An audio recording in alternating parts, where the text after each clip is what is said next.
Je m'appelle Amélie Lenoir. Le jardin de notre pavillon en banlieue lyonnaise bourdonnait au rythme de la musique d'anniversaire, des guirlandes lumineuses étaient tendues le long de la clôture et l'odeur des merguez grillées flottait partout. Maman, Catherine, se tenait sur les marches de la terrasse, sa coupe de crément levée bien haut, sa voix perçant le brouhaha comme si la soirée lui appartenait. Certains enfants font votre fierté chaque jour, a-t-elle dit, les yeux rivés sur mon frère Théo, d'autres, on aimerait juste ne pas avoir à les voir du tout. Des rires ont parcouru l'assemblée. Théo a souri de toutes ses dents. Papa est resté silencieux, comme toujours. J'ai levé mon propre verre et j'ai souri en retour. Bonne nouvelle, maman, ton vœu vient de se réaliser, je suis déjà partie, je vis à Nantes maintenant. La musique a continué, mais l'atmosphère a changé, le sourire de maman s'est figé et Théo a toussé dans sa bière. J'ai posé mon verre, je suis rentrée à l'intérieur et je ne me suis pas retournée, c'était la dernière fête de famille à laquelle j'assistais.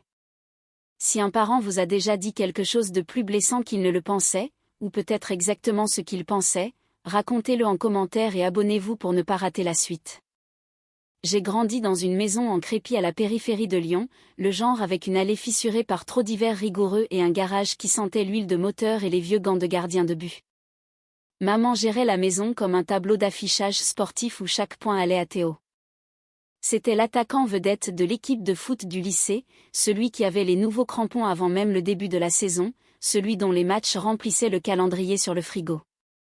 Mon 8e anniversaire est tombé un mardi, je suis rentrée de l'école en m'attendant à quelque chose, peut-être un gâteau du supermarché, le genre pas cher avec des ballons en plastique dessus, mais le comptoir de la cuisine était vide à part un mot, Théo à entraînement. Commande une pizza si tu as faim. J'ai mangé des céréales debout, le lait goûtant sur le lino. Papa, Philippe, est rentré plus tard, il a desserré sa cravate et m'a ébouriffé les cheveux sans un mot, c'était sa version des excuses. Les anniversaires de Théo étaient différents, tout le quartier venait, maman a loué un château gonflable une année, engagé un traiteur pour un barbecue l'année suivante. Elle se tenait au portail dans sa robe d'été, faisant signe aux gens d'entrer, racontant à tout le monde comment Théo avait marqué un triplé en deuxième mi-temps. Moi, je m'asseyais sur les marches du perron en comptant les voitures, me demandant si quelqu'un remarquait ma présence. Maman ne s'en cachait jamais, Théo ira loin, disait-elle en pliant ses maillots, le tissu adouci par trop de lavage, tu dois le soutenir. Le soutenir signifiait renoncer à mes samedis matins pour m'asseoir dans les gradins froids, signifiait donner mon argent de poche quand sa cagnotte pour l'équipement était trop courte. Je le faisais sans me plaindre, car se plaindre ne menait nulle part dans cette maison. Papa travaillait dans un bureau au centre-ville, des chiffres et des tableurs toute la journée, il rentrait fatigué, enlevait ses chaussures près de la porte et disparaissait dans le salon devant la télé. Si maman élevait la voix à propos de Théo ayant besoin de nouvel équipement, il hochait la tête et signait le chèque, mais si je demandais 20 € pour une sortie scolaire, il levait les yeux juste assez longtemps pour dire demande à ta mère, et c'était la fin de la discussion. La seule personne qui me voyait était tante Élise, la jeune sœur de papa. Elle vivait à l'autre bout de la ville dans un petit appartement au-dessus d'une boulangerie, le genre où l'odeur des pains au chocolat s'infiltrait à travers le plancher. Elle a commencé à débarquer certains dimanches au hasard, garant sa vieille Clio cabossée dans l'allée, le coffre plein de courses qu'elle n'avait pas besoin d'acheter. Maman fronçait les sourcils mais la laissait entrer. Élise attendait que maman soit sous la douche ou partie faire des courses, puis elle glissait une enveloppe dans mon sac à dos, 50 €, parfois un billet de 100 pliés serré avec un élastique. Pour des livres, chuchotait-elle en se tapotant le côté du nez comme si c'était notre code secret, ou tout ce dont tu as besoin. J'ai utilisé la première pour m'acheter une carte à la médiathèque municipale, celle qui me permettait d'emprunter des livres de programmation sans pénalité de retard. Un après-midi, Théo avait un tournoi à Saint-Étienne, la maison s'est vidée, maman préparant les glacières, papa chargeant les sacs de sport dans le coffre, je suis restée en prétextant un mal de ventre. Dès que le monospace s'est éloigné, Élise a frappé à la porte de service, elle n'a pas posé de questions, elle m'a juste tendu un ticket de bus et a dit qu'il y avait un club d'informatique au centre culturel du centre-ville qui se réunissait le jeudi et que je devrais y aller. J'y suis allée, la salle sentait le café brûlé et les marqueurs effaçables, des gamins de mon âge étaient voûtés sur des ordinateurs portables les doigts volants sur les touches. L'animateur, un type avec une queue de cheval et un t-shirt délavé de l'ESA, m'a montré comment écrire ma première ligne de code, ça a affiché Bonjour Amélie à l'écran et quelque chose a fait clic comme une porte dont j'ignorais qu'elle était verrouillée qui s'ouvrait enfin. Maman l'a découvert des mois plus tard, j'avais laissé une feuille imprimée sur la table de la cuisine, un devoir stupide sur les boucles et les variables, elle l'a tenu du bout des doigts comme si ça allait la mordre. C'est à ça que tu perds ton temps, a-t-elle demandé. Théo avait besoin d'un nouvel équipement de foot, le sien était abîmé. Elle a froissé le papier et l'a jeté à la poubelle, je l'ai récupéré après qu'elle soit allée se coucher, j'ai lissé les plis et je l'ai scotché dans mon cahier de maths. Papa a tout vu, il se versait du café, la vapeur montant entre nous, nos regards se sont croisés une demi-seconde, il a détourné les yeux le premier, a pris sa tasse et a fermé la porte du bureau. C'était tout Philippe, choisissant toujours la voix la moins bruyante. Tante Élise a continué à me donner des enveloppes, elle ne demandait jamais de remerciements, une fois elle m'a conduite au magasin de pièces électroniques en périphérie, celui avec des bacs de circuits imprimés poussiéreux et de fils emmêlés. J'ai dépensé 40 € pour un ordinateur portable cassé que quelqu'un avait jeté, elle a attendu dans la voiture le moteur tournant au ralenti, quand je suis sortie en serrant l'objet comme un trésor elle a juste souri et a dit construis quelque chose. C'est ce que j'ai fait, dans le débarras du sous-sol qui n'était vraiment qu'un placard avec une ampoule nue et une table pliante, je l'ai démonté vis par vis. L'écran était fissuré, la batterie morte, mais la carte mère s'est allumée quand je l'ai branchée sur une vieille alimentation. C'était la première machine que je réparais, je ne lui ai donné aucun nom, les noms ressemblaient à des promesses que je ne pouvais pas tenir. Théo est passé titulaire en première, le journal local a publié une photo de lui sur le terrain le poing levé avec maman rayonnante à l'arrière-plan, ils l'ont encadré et accroché dans le couloir juste au-dessus de l'endroit où se trouvait mon dessin de maternelle. Je passais devant tous les jours en allant à l'arrêt de bus le sac à dos lourd de livres de la bibliothèque et de la dernière enveloppe d'Élise. Maman a organisé une fête quand Théo a signé avec un recruteur, des serpentins, des ballons et un gâteau industriel avec Futur Pro écrit en glaçage bleu. J'ai mangé un coin du gâteau seul dans la cuisine pendant que le salon rugissait de rire, tante Élise m'a trouvé là, appuyée contre le comptoir et a glissé une autre enveloppe dans ma poche en me disant continue comme ça, sa voix était calme comme si elle connaissait déjà la fin. Le débarras sous l'escalier est devenu mon refuge, un espace étroit empilé de cartons de Noël et des vieux clubs de golf de papa, j'ai traîné une table de camping du garage, installé une lampe de bureau flexible trouvée dans un vide-grenier pour 2 € et j'ai revendiqué ce coin comme le mien. L'ampoule bourdonnait faiblement, projetant de longues ombres sur les murs en béton qui sentaient le carton humide et les étés oubliés. J'ai commencé avec des livres de la bibliothèque, des pavés sur le C++ et Python aux pages cornées par trop de mains, l'annexe du centre-ville avait une section au fond où la climatisation ronronnait assez fort pour couvrir le monde. J'en empruntais 3 à la fois, je les fourrais dans mon sac et je rentrais à vélo avant que maman ne remarque mon absence, lire du code donnait l'impression de déchiffrer un langage secret où chaque ligne était un puzzle qui ne prenait sens que si on le fixait assez longtemps. Le premier ordinateur portable venait de l'argent des enveloppes d'Élise, je l'ai acheté à un type sur le Bon Coin qui m'a donné rendez-vous sur un parking derrière une station-service. L'écran clignotait, le clavier n'avait plus la lettre J mais il démarrait sur une invite de commande, je l'ai descendu dans l'escalier comme de la contrebande, je l'ai posé sur la table et j'ai passé des nuits à ouvrir le boîtier avec un couteau à beurre.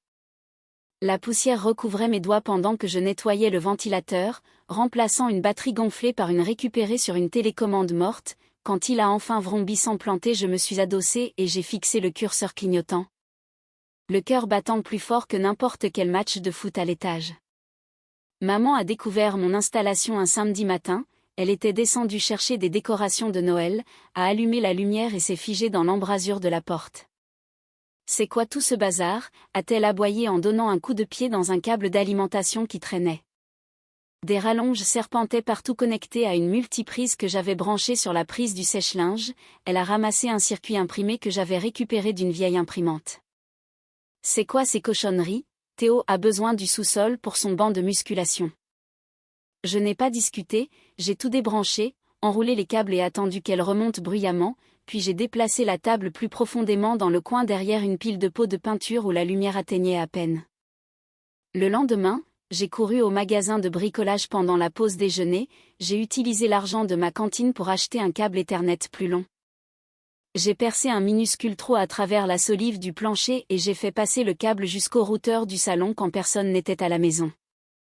La DSL était ma bouée de sauvetage, les ordinateurs de l'école étaient verrouillés mais la médiathèque avait des terminaux publics avec Internet, je me connectais après les cours. Téléchargeais des tutoriels sur la configuration de serveurs et les gravais sur des CD en utilisant le vieux graveur du labo. De retour dans le débarras, j'ai installé Linux sur l'ordinateur portable, Ubuntu parce que les forums disaient que c'était gratuit et indulgent, des erreurs clignotaient en rouge mais j'ai appris à les lire comme des étiquettes d'avertissement, redémarrer, ajuster, répéter.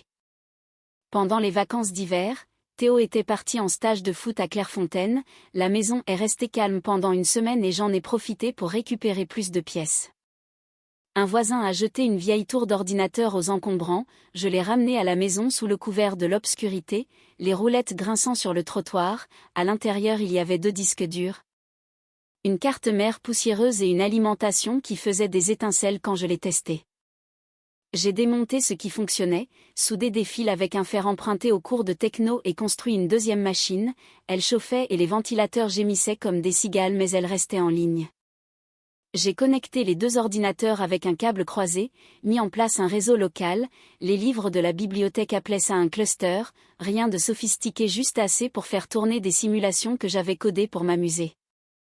Un programme prédisait les risques de pluie basés sur des données barométriques que je tirais d'un capteur bon marché accroché à la fenêtre, un autre triait les statistiques de but de Théo à partir de coupures de journaux que je scannais au cybercafé.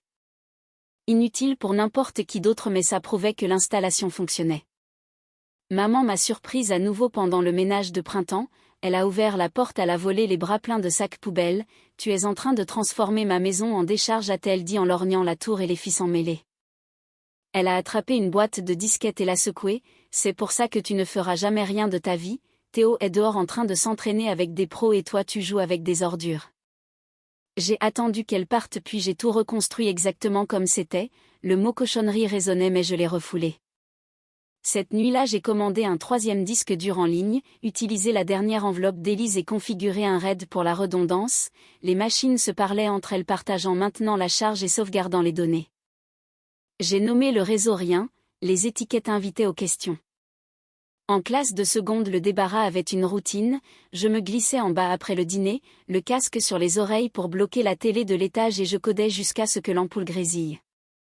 Les forums sont devenus mes camarades de classe, des utilisateurs avec des pseudos comme Colonel Panique et Bitem qui répondaient aux questions à 2 heures du matin, je contribuais au correctif, gagnais des points de réputation, apprenais à déboguer les crashs qui figeaient tout le système. Le premier vrai serveur a pris forme à partir de 4 tours mises au rebut, je les ai alignés sur une étagère en métal que j'avais boulonnée au mur, connectée avec des switches achetés aux puces du canal. Le refroidissement venait de ventilateurs sur pied attachés au cadre avec des serflex, ça bourdonnait constamment, un grondement sourd qui vibrait à travers le plancher. J'hébergeais un site web simple, rien de public, juste une page qui affichait les statistiques de disponibilité, voire 99,9% après un mois faisait plus de bien que n'importe quel bulletin scolaire. Maman n'est jamais redescendue, elle marmonnait à propos de la facture d'électricité mais papa la payait sans commentaire, les machines continuaient de grandir une récupération à la fois jusqu'à ce que le coin ressemble à un mini-centre de données, je connaissais chaque courbe de ventilateur. Chaque vis desserrée, ce n'était pas joli mais c'était à moi. Une enveloppe de l'INSA de Rennes est arrivée un après-midi d'automne, du papier crème épais avec le sceau de l'école embossé en or, je l'ai trouvé sur le comptoir de la cuisine à moitié enseveli sous les lettres de recrutement de Théo et les prospectus de maman. Mon nom était tapé en gras sur le devant, j'ai glissé un couteau à beurre sous le rabat le cœur battant la chamade en sortant le dossier d'admission, bourse complète, frais de scolarité, logement et même une allocation pour les livres, programme d'ingénierie informatique. L'un des mieux classés du pays. J'ai attendu le dîner pour aborder le sujet, la table était mise avec du rôti et de la purée mousseline, la vapeur embuant les fenêtres, papa coupait sa portion méthodiquement, Théo faisait défiler son téléphone les pouces volants, maman passait la saucière. Je me suis raclé la gorge, j'ai été admise à l'INSA Rennes avec une bourse complète. Le silence est tombé comme un rideau, Théo a levé les yeux le premier les sourcils haussés, papa a continué à mâcher, maman a posé la saucière assez fort pour faire gicler de la sauce sur la nappe. Rennes, a-t-elle répété la voix tranchante, c'est à l'autre bout de la France. Non. J'ai poussé la lettre à travers la table, c'est à 600 km maman pas sur la lune, le programme commence en septembre. Elle n'a pas touché le papier, tu n'iras pas, Théo a des journées de détection qui arrivent, des recruteurs viennent le voir, il a besoin de toi ici pour faire les courses, gérer l'intendance. Elle s'est tournée vers papa, Philippe dis-lui. Papa s'est essuyé la bouche avec une serviette, c'est loin a-t-il dit les yeux sur son assiette, c'était tout. J'ai senti la chaleur monter à mes joues, c'est mon avenir pas son staff technique. Maman s'est penchée en avant, ton avenir c'est d'aider la famille, si Théo passe pro on en profite tous, tu restes ici et tu prends des cours à la fac du coin si tu es si intelligente, fin de la discussion. Je me suis levée, la chaise raclant bruyamment contre le carrelage, ce n'est pas votre décision. J'ai attrapé la lettre et je me suis dirigée vers l'escalier, maman a crié après moi à propos de l'ingratitude mais je ne me suis pas arrêtée. Dans ma chambre j'ai étalé les documents sur le lit, date d'intégration, formulaire de logement, un plan du campus avec le bâtiment d'ingénierie entouré en rouge, j'ai tout rempli en ligne cette nuit-là en utilisant l'ordinateur familial pendant que Théo prenait sa douche. Le portail d'admission a clignoté en vert confirmé.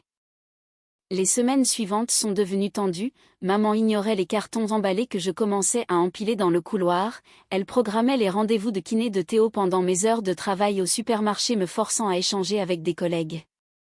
Papa m'a conduite à la mairie pour renouveler ma carte d'identité sans commentaire mais a refusé de se porter garant pour la chambre d'étudiant, demande à ta mère a-t-il dit encore. Tante Élise est arrivée à l'improviste un soir me prenant à part dans le garage, j'ai entendu a-t-elle chuchoter en pressant une carte bancaire dans ma main, 500 € dessus pour le train et le reste, ses yeux étaient fermes, tu vas le faire. J'ai réservé le billet en ligne, Lyon-Rennes allait simple départ à l'aube, j'ai imprimé le billet à la bibliothèque, les pliés petits et les glissé dans mon manuel de maths. La veille du départ maman m'a coincé dans la buanderie, si tu franchis cette porte tu es toute seule, ne reviens pas pour les fêtes, pas d'argent pour les urgences. Elle pliait les maillots de Théo avec des gestes secs, réfléchis bien. J'ai soutenu son regard, c'est fait. Le jour du départ s'est levé gris et froid, j'ai traîné mon sac de sport et un sac à dos sur le trottoir à 4 heures du matin, mon souffle formant de la buée sous la lumière du Porsche, personne ne bougeait à l'intérieur. J'avais appelé un VTC, 20 € sur la carte d'Élise, le chauffeur chargeait mes bagages pendant que je fixais les fenêtres sombres. Des phares ont balayé l'allée, la Twingo de tante Élise est arrivée le moteur grondant, elle est sortie dans son manteau les cheveux en bataille.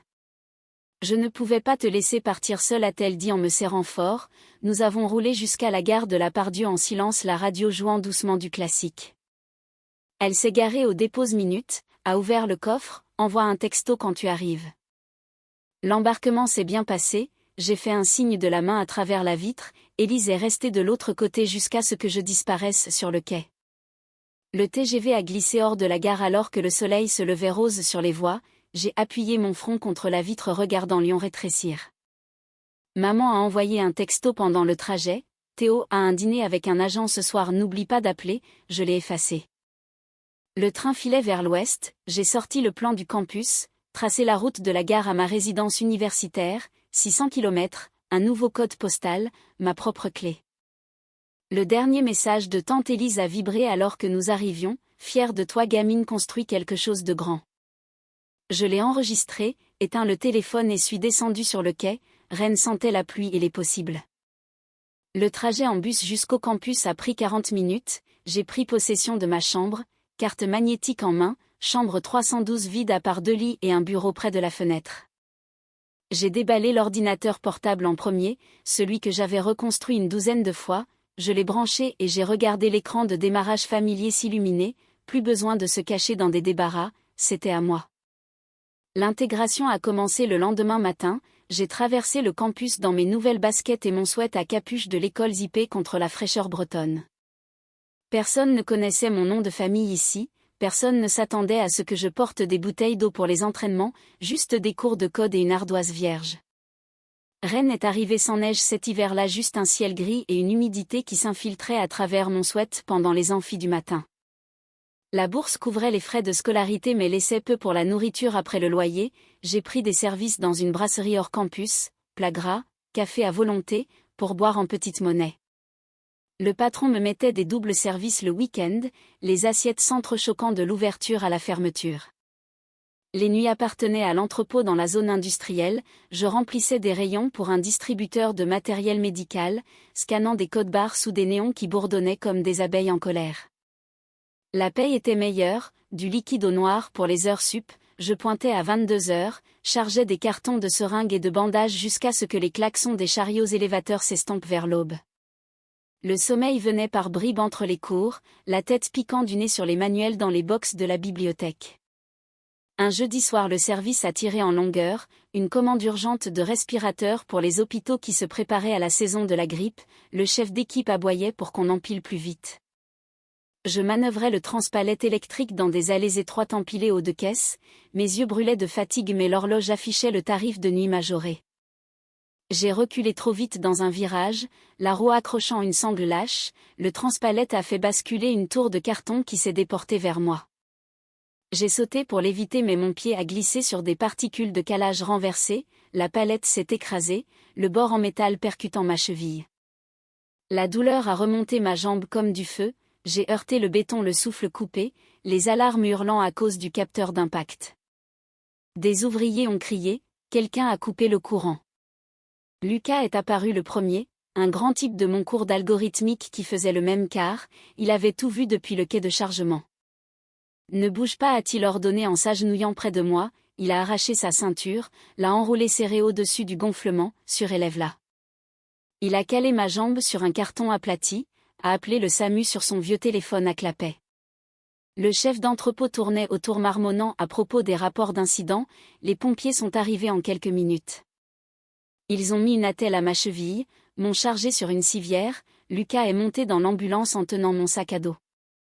Tu ne paieras pas pour ça, a-t-il dit quand j'ai protesté pour la facture, l'accident du travail couvre tout.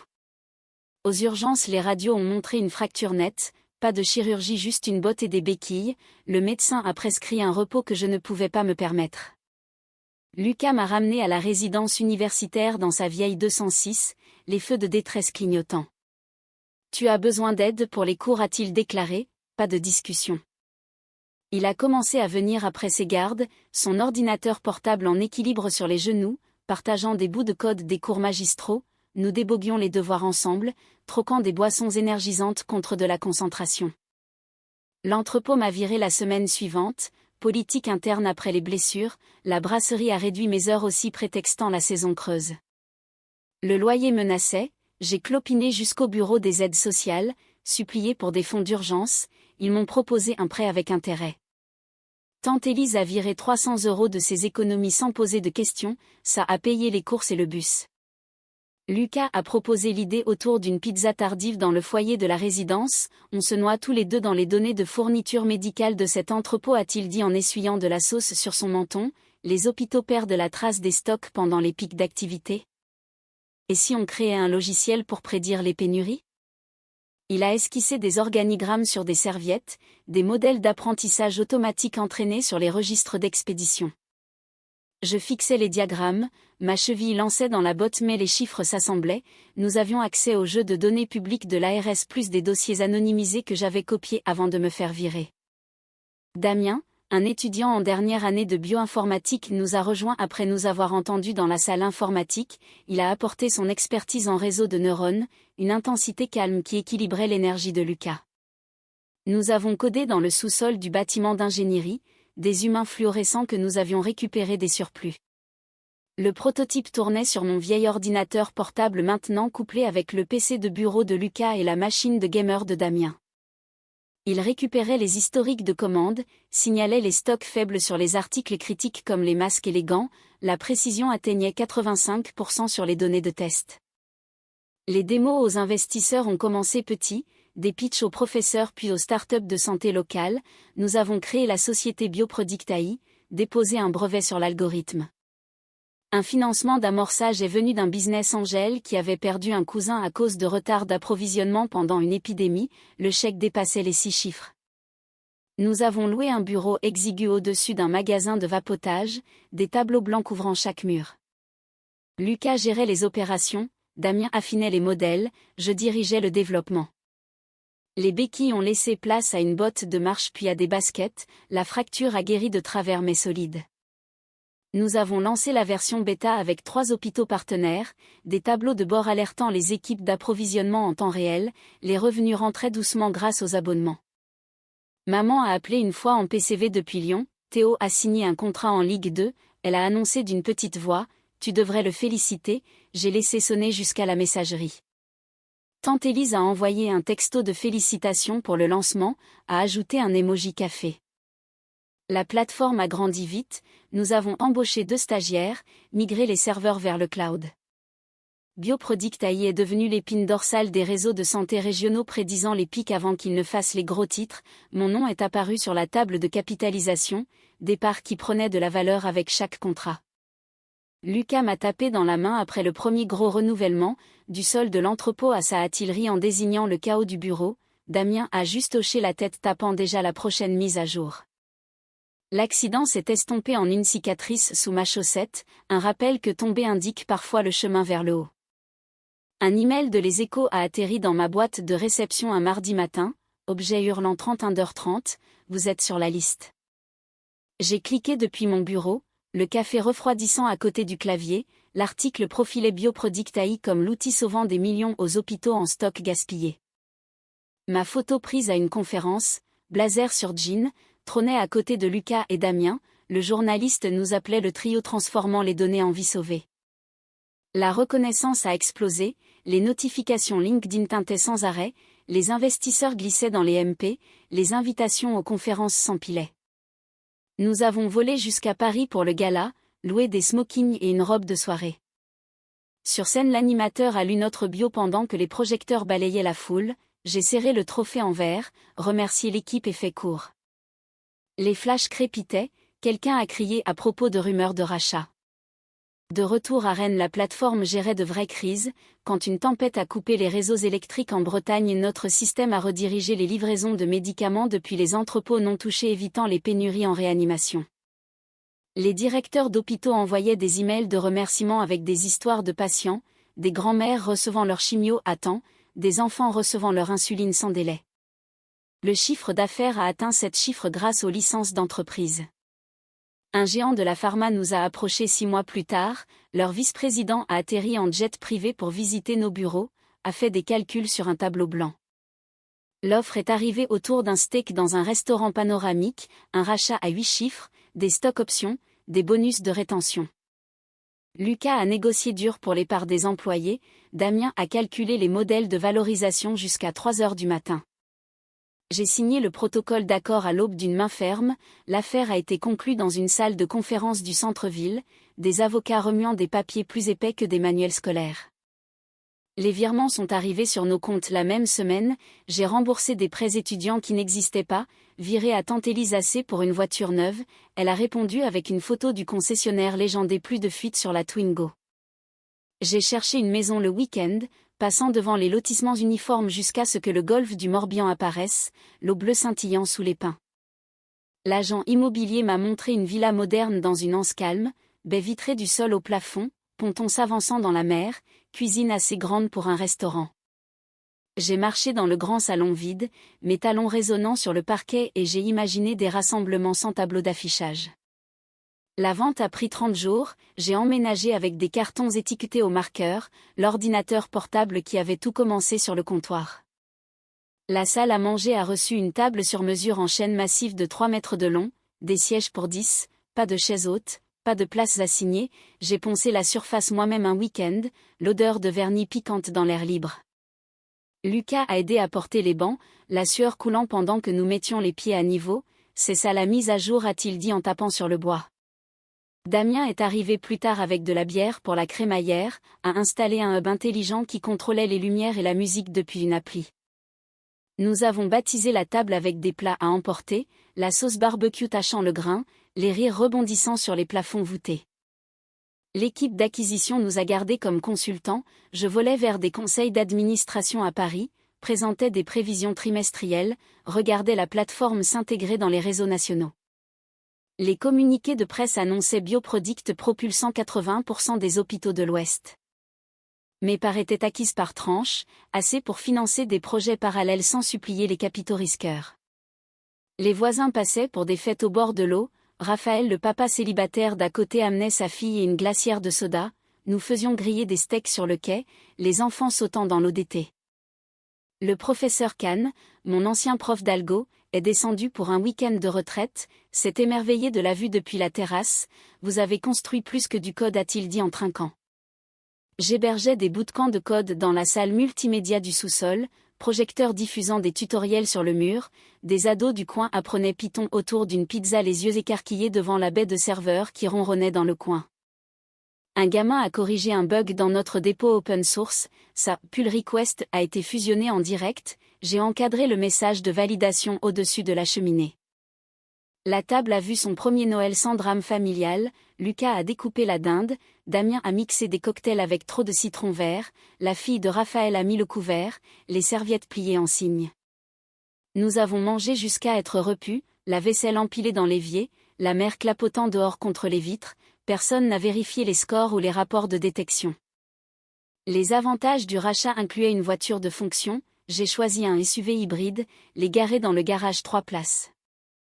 Les matins commençaient avec un café sur le ponton, ordinateur ouvert sur les tableaux de bord du marché. L'argent du rachat dormait sur des fonds indiciels grossissant tranquillement, je donnais des montants équivalents à des bourses STEM Alain Sarène, anonyme au début.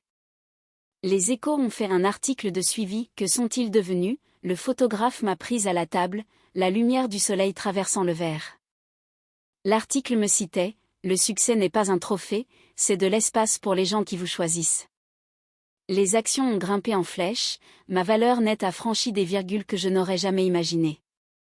La villa est devenue le quartier général des traditions choisies, brunch du dimanche avec mimosa, soirée jeu où Damien gagnait toujours aux cartes. Raphaël nous a appris à pêcher depuis le ponton, pêche et remise à l'eau, photo seulement. Le docteur Kahn amenait des conférenciers invités, des débats faisant rage jusqu'à minuit, la table supportait tout, renversement, disputes, toast. J'ai marché sur la propriété au crépuscule un soir, l'eau calme comme un miroir, la table en chêne visible à travers les fenêtres, vide mais prête, à 600 km de Lyon, zéro regret. Le rachat a financé la liberté, la maison au bord de l'eau a construit la famille que j'ai conçue. 6 ans plus tard, une invitation pour le 60e anniversaire de maman est arrivée par la poste, carton épais avec lettrage doré, l'enveloppe listait ma vieille adresse à Lyon-Barré, la nouvelle imprimée sur une étiquette propre. Je l'ai retournée 2 fois, le pouce traçant l'autocollant de l'expéditeur, Curiosité 1. J'ai réservé un vol direct, fait un sac léger et atterri vendredi soir. La voiture de location sentait le sapin magique, j'ai conduit sur la route familière passant devant les terrains du lycée où Théo s'entraînait autrefois, la brasserie où j'avais essuyé les tables. La maison en crépi semblait plus petite, la peinture s'écaillant au coin, l'allée fissurée plus profondément. Des ballons flottaient sur la boîte aux lettres, la musique boum boum venant du jardin. Je me suis garé plus loin dans la rue, j'ai marché en jean et blazer, les invités fourmillaient sur la terrasse, voisins, anciens entraîneurs, parents que je reconnaissais à peine. Papa m'a repéré le premier près du barbecue, spatule en main, Amélie a-t-il dit la voix plate, il m'a fait une accolade rapide, sentait le charbon de bois. Maman est apparue dans l'embrasure tablier sur sa robe, les yeux plissés, tu es venu a-t-elle déclaré en s'essuyant les mains sur un torchon, pas de sourire. Théo s'est approché lourdement, bide à bière tendant sa chemise, poignée de main molle, salut Serette paraît que t'es une grosse tête de la tech maintenant, il m'a tapé l'épaule trop fort. La fête tourbillonnait, découpe du gâteau, discours sur le bénévolat de maman, je restais au bord sirotant de l'eau. Maman a levé son verre depuis les marches, à la famille a-t-elle porté un toast puis regardant fixement vers moi, certains enfants on aimerait ne pas avoir à les voir tous les jours mais le sang nous garde coincés ensemble. Les rires ont éclaté, Théo a ricané, papa fixait l'herbe. Les mots ont frappé comme un déjà-vu, plus tranchant cette fois, j'ai posé mon gobelet, marché droit vers elle. Ton vœu s'est réalisé il y a des années, je vis à Rennes définitivement. Le visage de maman a rougi, ne fais pas de scène à ma fête. Pas de scène, j'ai répondu, juste des faits. Je me suis tournée, me suis faufilée à travers la foule, quelqu'un a chuchoté, Théo m'a crié après à propos du respect, j'ai continué à marcher clé déjà en main. Le trajet vers l'aéroport était flou, lumière de l'autoroute filant, radio éteinte. J'ai embarqué sur le dernier vol, ceinture bouclée avant le décollage, le téléphone a vibré alors que les roues décollaient, le numéro de maman, appelle-moi on doit parler. Je l'ai bloqué en plein air, l'écran devenant noir. De retour à Rennes à l'aube j'ai supprimé le contact, effacé la conversation, plus de notifications de cet indicatif régional. La villa attendait calme, le golfe scintillant à travers les fenêtres, j'ai fait du café, me suis assise sur le ponton, regardé le soleil monter. 6 ans de silence confirmé. Papa a envoyé un email une fois, transféré d'un vieux compte, ta mère est bouleversée, Théo a perdu son sponsor, je l'ai archivé non lu. Tante Élise a envoyé un emoji pouce en l'air, rien d'autre. La fête s'est estompée comme un mauvais rêve, le travail a repris, appel du lundi, feuille de route produit, les collègues demandaient comment s'était passé le voyage, j'ai haussé les épaules, obligation familiale faite, pas de détails. La fracture d'il y a longtemps lancée par temps froid, ceci semblait plus propre. J'ai changé mon contact d'urgence pour Lucas, mis à jour les formulaires de bénéficiaires, fait les documents légaux en ligne, pas de questions. Le passé est resté à Lyon, enterré sous les ficelles de ballon et les miettes de gâteau. Un soir Raphaël faisait griller du poisson à côté, il m'a fait signe, ça va a-t-il demandé en retournant les filets, j'ai hoché la tête, accepté une assiette. Nous avons mangé sur sa terrasse, les enfants chassant les lucioles, simple, choisi. Le numéro bloqué a essayé depuis une nouvelle ligne des semaines plus tard, le message vocal de Théo bafouillait des excuses, besoin d'argent pour des frais d'avocat, j'ai supprimé sans écouter, vidé la corbeille, permanent. Les photos de l'anniversaire de maman ont fait surface sur le réseau social d'une cousine, sourire, aucune mention de mon départ, j'ai fait défiler, me suis désabonné du fil. La distance n'était plus des kilomètres, c'était des paramètres. Je volais en classe affaires pour des conférences, parlais dans des panels sur l'éthique de l'IA, les journalistes demandaient mes origines, je mentionnais la bourse, sautais le reste, l'histoire restait à moi de la façonner. Tante Élise a visité une fois, a conduit autour du golfe dans sa nouvelle berline, fière ne couvre pas le sentiment a-t-elle dit au dîner, nous avons trinqué à l'eau pétillante, elle est repartie avec des restes, pas de regard en arrière. L'invitation est allée dans un tiroir puis au destructeur, confetti de papier pour un parterre de jardin, racines dans un nouveau sol. Lyon est devenu un point sur les applis météo vérifiées pour les vols, rien de plus. L'humidité de Rennes m'enveloppait familière maintenant, matin vif au bord de l'eau, je courais sur le sentier du littoral au lever du soleil, écouteurs, playlist forte, un an marqué, pas de carte, pas d'appel, silence d'or. J'ai organisé une retraite d'équipe à la villa, session stratégique autour de la table en chêne, tableau blanc sur chevalet, Damien esquissait des feuilles de route, Lucas commandait le traiteur, productif, paisible. Le passé ne résonnait plus que dans la mémoire, effacé comme du vieux code, je l'ai réécrit ligne par ligne, nouveau commis, build propre. Le Noël final cette année-là a ouvert les portes de la villa en grand, guirlandes scintillant le long du ponton, odeur de pain flottant depuis le sapin dans le grand salon. J'avais envoyé les invitations des semaines plus tôt, simple carte avec les coordonnées de la maison. Les invités sont arrivés avec des plats couverts et des cadeaux emballés, pneus crissant sur l'allée de gravier. Tante Élise est arrivée la première, coffre chargé de boîtes de sa pâtisserie préférée, elle m'a serré dans ses bras sur le seuil, manteau saupoudré de neige légère venant des terres. Damien a suivi dans sa berline électrique portant une caisse de bière artisanale. Raphaël et sa fille ont bondi sur les marches les bras pleins de rillettes maison. Le docteur Kahn est arrivé dernier, écharpe nouée nette, portant une boîte de noix épicées. Nous nous sommes rassemblés autour de la table en chêne, 10 sièges remplis exactement, des bougies vacillaient dans des photophores, assiettes empilées aux de dinde, de farce et de la fameuse tarte aux noix de pécan d'Élise. Les rires montaient au-dessus du tintement des couverts, la fille de Raphaël passait la sauce, Damien versait les pichets, le docteur Kahn partageait des histoires de découvertes sur le campus, pas d'agenda, pas de comptabilité des points. Mon téléphone a vibré au milieu du repas, numéro inconnu indicatif de Lyon, je l'ai mis sous silence mais il a sonné à nouveau. Je suis allée dans la cuisine, et répondu bas, la voix de maman grésillait, Théo a tout perdu, sponsor parti, maison saisie, procès qui s'empile, il a besoin d'aide.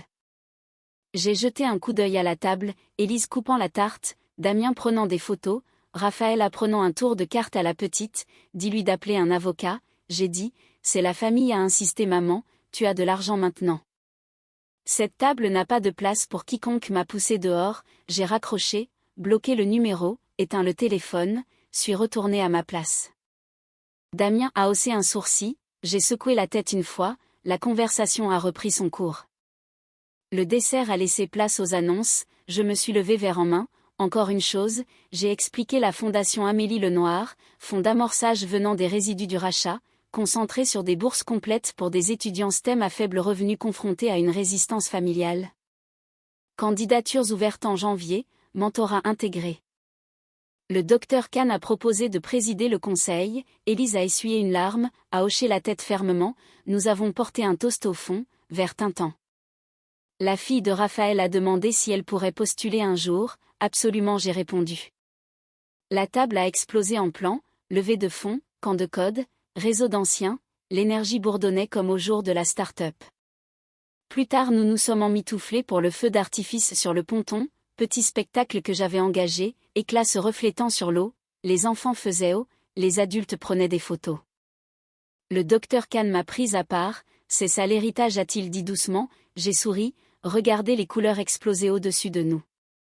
Le nettoyage était commun, Damien à la vaisselle, Raphaël emballant les restes, Élise étiquetant les boîtes.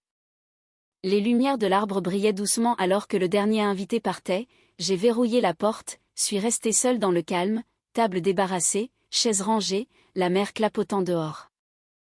La fondation a été lancée publiquement au printemps, le communiqué de presse a touché les infos locales, les candidatures ont afflué.